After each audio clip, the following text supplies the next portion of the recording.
Have you ever stopped to think about the exact moment when everything you built simply falls apart right in front of you? Avon Barksdale wasn't just anybody on the streets of Baltimore.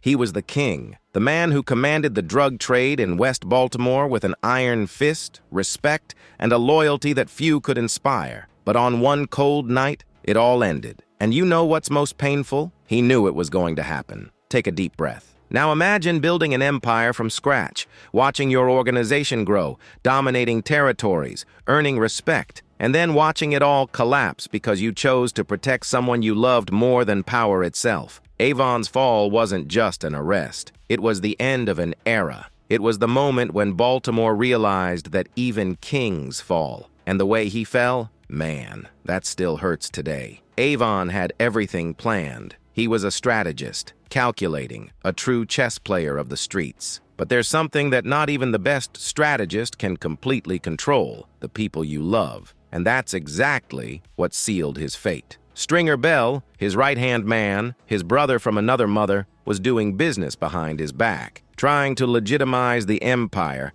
turn dirty money into clean investments. Noble, right? But in Baltimore's streets, that was betrayal, and Avon found out. Now put yourself in his place. You discover that your best friend, the guy who grew up with you, who built everything by your side, is betraying your principles. He's changing the rules of the game you always played together. What do you do? Avon did what he had to do. He gave up Stringer. Not because he wanted to, but because on the streets, there's a code. And String broke that code. But here's the turning point. That moment that takes your breath away. While Avon was dealing with String's betrayal, the feds were closing in. The wiretaps, the surveillance, the evidence piling up. And Avon knew. He always knew this day would come. His arrest scene has no shootout, no dramatic escape, no last heroic stand. There's just Avon Barksdale being handcuffed, looking back one last time at the empire he built, accepting his fate with that posture of someone who never bowed to anyone. And you know what the cruelest irony is? Stringer died before Avon was even arrested. Both fell, each betrayed by what they believed in. Avon was betrayed by String's own ambition,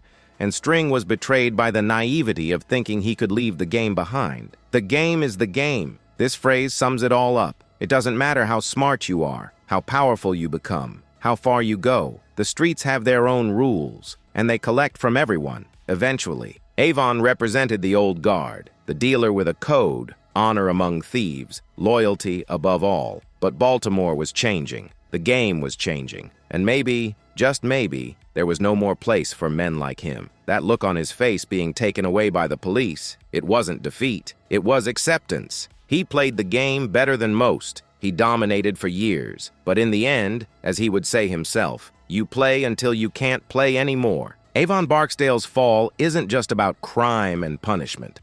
It's about legacy, about choices, about the price we pay for living by a code in a world that doesn't respect any code.